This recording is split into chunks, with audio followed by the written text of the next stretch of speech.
منصور جعفر صاحب السلام علیکم۔ صبح کا آغاز ایک کہہ لیں کہ بری خبر سے ہوا، حماس رہنما اسماعیل ہنیہ کو شہید کر دیا گیا ایران میں۔ اس کا امپیکٹ آپ آگے چل کر کیا دیکھ رہے ہیں اور کیا ریپریکاشنز ہوں گے؟ جی یقیناً ایک بڑی ہی خطرناک پیش رفت ہے جی، اور خاص طور پہ جو خطے میں آلریڈی ایک بڑی والیٹائل سچویشن پیدا ہوئی تھی، اور خاص طور پہ گزشتہ رات اسرائیل کے لبنان میں حزب اللہ کے ایک رہنما کو شہید کیا گیا، اور اسی طریقے سے گزشتہ رات ہی خود عراق کے اندر جو ہے مختلف فلسطین نواز ایرانی تنظیمیں جو ہیں ان کے ٹھکانوں کو جو امریکہ نے براہ راست بمباری کا نشانہ بنایا ہے، اور اسی کے جلاؤ میں یہ رات جو ہے اسرائیل کی طرف سے ایک بزدلانہ کارروائی میں بالکل ٹارگیٹڈ حملہ، اہدافی حملہ کرتے ہوئے حماس کے جو رہنما ہیں ان کو تہران کے اندر جو ہے وہ قتل کر دیا گیا ہے۔ میں سمجھتا ہوں یہ خطے کی ایک جو والیٹائل سچویشن ہے اس کو ایک بہت ہی پوائنٹ آف نو ریٹرن پر لے جانے والی بات ہے، اور میں سمجھتا ہوں کہ یہ امریکہ کا جو حالیہ دورہ تھا خاص طور پہ نتن یاہو کا، یہ وہاں پہ جو ان کی امریکی قیادت، اسٹیبلشمنٹ، اور خاص طور پہ جو آؤٹ گوئنگ پریزیڈنٹ ہیں اور جو انکمنگ پریزیڈنٹ ہیں ان کے ساتھ ہونے والی ملاقاتوں میں انہیں جو گرین سگنل دیا گیا ہے، جو ان کو تھپکی دی گئی کہ آپ سے 10 ماہ ہو گئے ہیں ابھی تک کچھ نہیں ہو سکا، ہم نے آپ کو تمام قسم کا اسلحہ، گولہ بارود، ہر طرح کی سیاسی سفارتی امداد دی ہے، تو اب تک آپ کیا نتائج لا سکے ہیں؟ تو یہ وہاں پر دی جانے والی جو شے اور تھپکی ہے یہ اس کا نتیجہ ہے، وہاں سے ملنے والا جو ایک طاقت کا نشہ ہے یہ اس میں اندھے ہو کر جو ہے وہ نتن یاہو نے آپ چونکہ ان معاملات کو بہت قریب سے دیکھتے ہیں اور بڑی آپ کی ایکسپرٹیز ہیں، حماس کے سٹرکچر کو لے کر تھوڑا سا ہماری رہنمائی کریں کہ حماس کے سٹرکچر کو لے کر ہنیہ صاحب ایز لائک ان پرسن تو وہ بہت بڑی شخصیت تھے، وہ آلموسٹ تقریباً کو 12 سال آئی بلیو بطور پرائم منسٹر رہے، پھر 2017 سے وہ حماس کو بھی چیئر کر رہے تھے، ان کی ایز اے پرسن انڈیویجولی تو ان کی امپورٹنس بہت زیادہ تھی، لیکن حماس کے سٹرکچر کے اندر ہنیہ صاحب کی سٹینڈنگ کیسی تھی، اور ان کے جانے کے بعد اب کیا یہ اتنا بڑا گیپ ہے جو فلفل نہ ہو پائے، یا حماس کا سٹرکچر ایسا ہے کہ نئی لیڈرشپ آئے اس کو ٹیک اوور کرے اور پھر آپریشنز ویسے ہی چلیں جیسے چل رہے تھے؟ تھوڑا سا اس کے سٹرکچر کے حوالے سے ہمیں گائیڈ کیجئے۔ جی یقیناً جہاں تک اسماعیل ہنیہ صاحب کی شخصیت کا تعلق ہے اور خاص طور پہ تنظیم کے اندر ان کے جو پورٹ فولیو یا ان کے سیاسی قد کاٹ کی بات ہے، تو اسماعیل ہنیہ صاحب جو تنظیم کے بانی ہیں شیخ احمد یاسین، یہ ان کے معاون دفتر کے طور پہ انہوں نے اپنی اس سیاسی اور جو مزاحمتی جدوجہد ہے اس کا آغاز کیا تھا 1987 سے یہ، اور پھر اس کے بعد یہ 2006 میں جو انتخابات ہوا اور اس دوران یہ وزیر اعظم کے منصب پر بھی فائز رہے، اور 2017 سے یہ تنظیم کا جو پولٹ بیورو ہے، جو basically epic policy making body ہے حماس کی، یہ اس کے سربراہ کے طور پر کام کر رہے تھے۔ اور آپ کے علم میں ہے کیونکہ غزہ سے باہر سفر کے حوالے سے اسرائیل کی پابندیاں اور مصر کی جو ہے وہ لیت و لال جو ہے اس سے بچنے کے لیے انہوں نے اپنا جو ایک پولیٹیکل بیس کیمپ ہے وہ پہلے شام میں بنایا ہوا تھا، پھر شام میں جب خانہ جنگی ہوئی تو وہاں سے یہ قطر منتقل ہو گئے، اور پھر قطر سے ترکی اور اسی طریقے سے مختلف ملکوں کے درمیان یہ شٹل کرتے رہتے تھے، اور ابھی حالیہ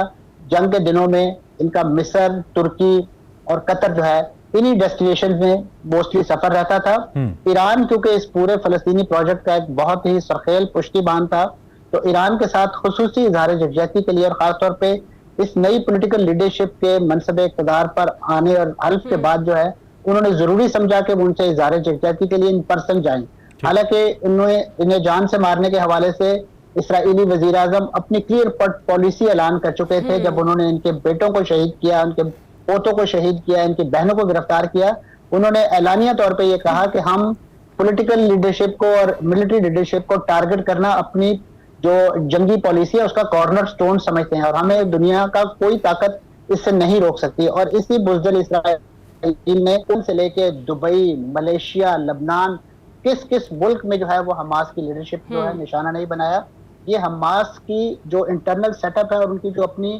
going by the book policy ہے اسی کا نتیجہ تھا کہ حماس نے کبھی بھی اسرائیلی مفادات کو بیونڈ پیلسٹینین ٹیریٹری نشانہ نہیں بنایا۔ اور اس کے بعد جو حماس کا جو اپنا جو پولیٹیکل سٹرکچر ہے اس میں یہ سیاسی شعبے کے جو ان کی ایپیکس باڈی ہے، جو پولٹ بیورو ہے، اس کے یہ سربراہ تھے، اور اس کے بعد یقیناً ان کی ایک جو ڈیپٹیز ہیں وہ بھی ان کے ساتھ ہیں۔ ان سب کے لیے جب ایک اسی طرح کے حادثے کے نتیجے میں ٹھیک ہے تو منصور جعفر صاحب جس طرح سے اب آپ نے بھی بات کی لبنان بیروت اٹیک اور اس کے بعد یہ جو